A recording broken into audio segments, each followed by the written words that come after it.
Knock on the patient's door, close the curtain for privacy, introduce myself. Hello, my name is Alyssa and I will be your nurse for today. So, what I will do is I will verify the patient's identity by using two identifiers such as his name and his date of birth, and I will explain the procedure. I will be giving you IV medication and IV fluids for today. So what I will do is perform my hand hygiene and don some gloves.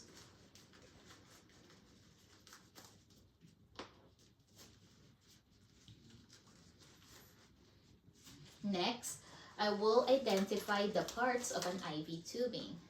This is the spike end which is connected to the patient's IV. It has a cover. And if this is contaminated, discard it and get a new one. This is the IV drip chamber.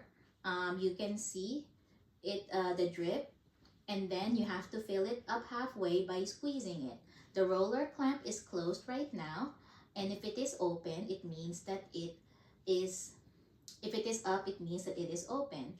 Then the Y adapter is called that way because it is shaped like a Y. You give your IV push here or the secondary IV line like we will do today. Lastly, the adapter is connected to the patient.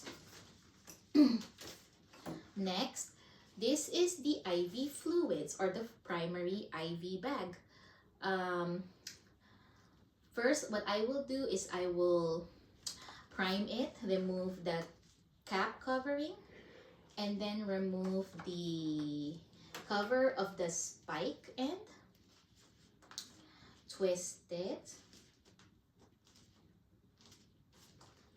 then it should be hang it at least 30 inches above the patient.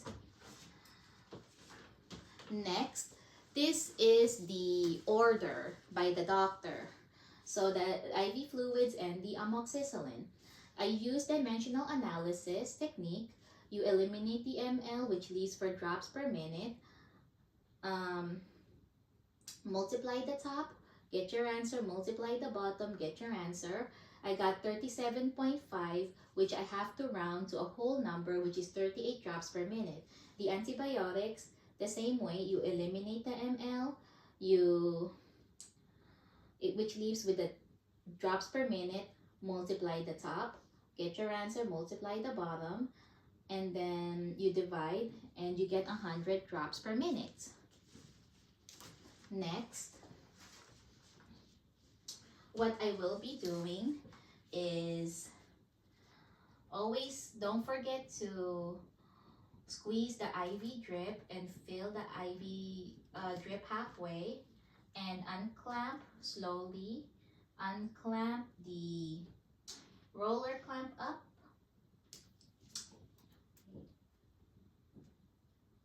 Then count for 1 full minute.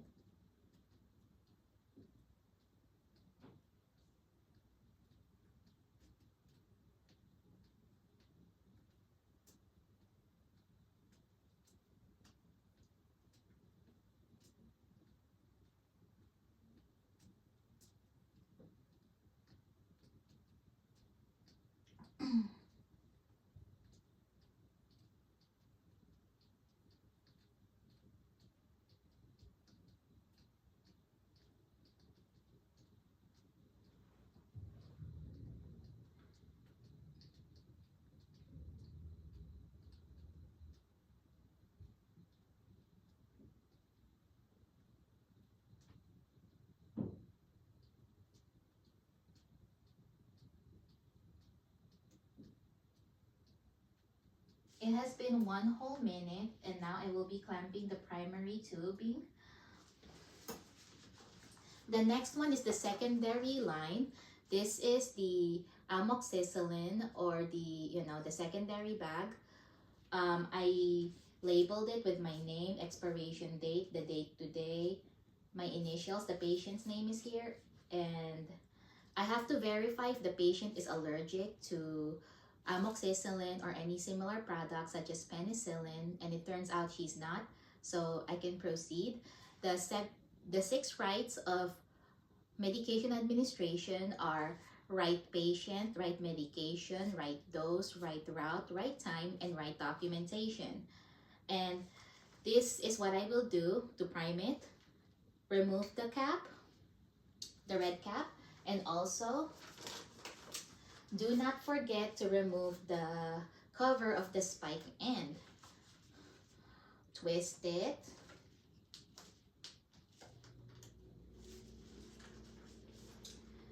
And don't forget to squeeze the IV drip chamber, fill it up halfway. Then I will use this hook to lower the primary line, the primary bag. The secondary line should always be above the primary line due to the gravity. Then next, I will use an alcohol swab to clean the Y port.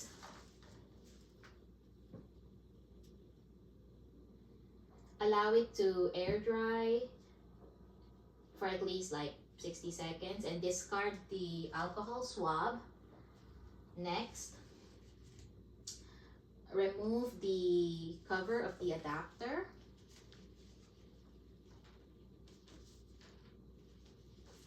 And connect it. Lastly, you need to unclamp the secondary bag, and the same way, count for 1 whole minute.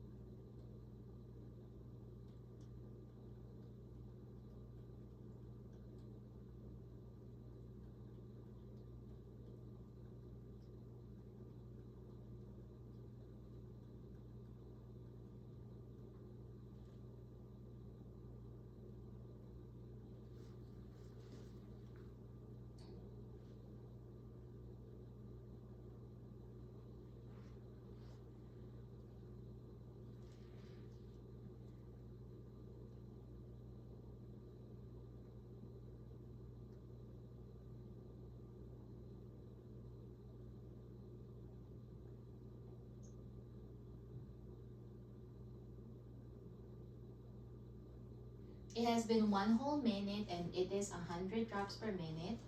And now, lastly, I will doff my gloves and perform hand hygiene. That is it. Thank you.